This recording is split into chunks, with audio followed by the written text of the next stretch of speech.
Movie slang. Talk like your favorite characters. Hey everyone! Welcome back to our series on slang and colloquialisms. Today, we're diving into the colorful world of movie and TV show slang. By the end of this video, you'll not only understand these terms when you hear them, but also know how to use them in a dialogue. So, let's unlock the secret language of the big screen. Movies and TV shows reflect the cultures, norms, and of course, the language of the times they're made in. When characters speak, they often use 1. Period-specific slang, words that were popular at the time. 2. Character-specific slang, words that define a character's background or personality. 3. Situation-specific slang, phrases that might be used in specific contexts or events. This makes them a goldmine for learners like you to pick up real-world, colloquial English. Let's dive into some iconic slang and colloquial phrases. Bazinga, a catchphrase from Sheldon Cooper in The Big Bang Theory.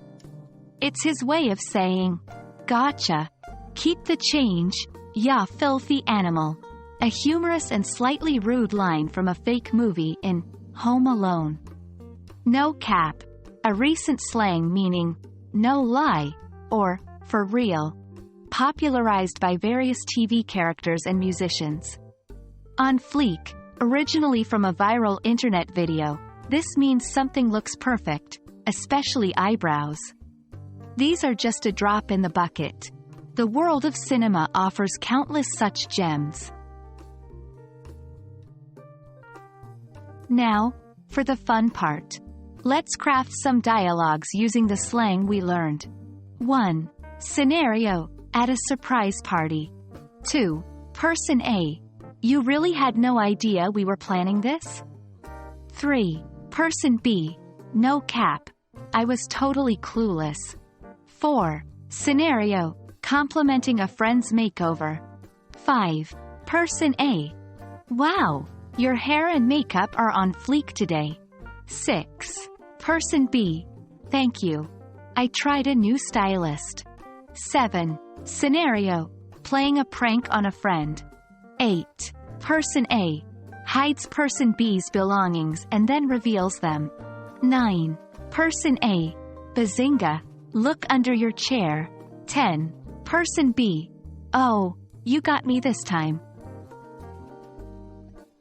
Remember, while these dialogues are fun, always be mindful of the context in which you use them. Some slang can be informal or even rude in certain settings. Thanks for joining us on this journey through the world of movie and TV show slang. We hope you had as much fun learning as we did teaching. Until next time, keep your ears open and your dialogue game strong. And remember, language is ever evolving, just like our favorite movies and shows. Stay curious and keep learning.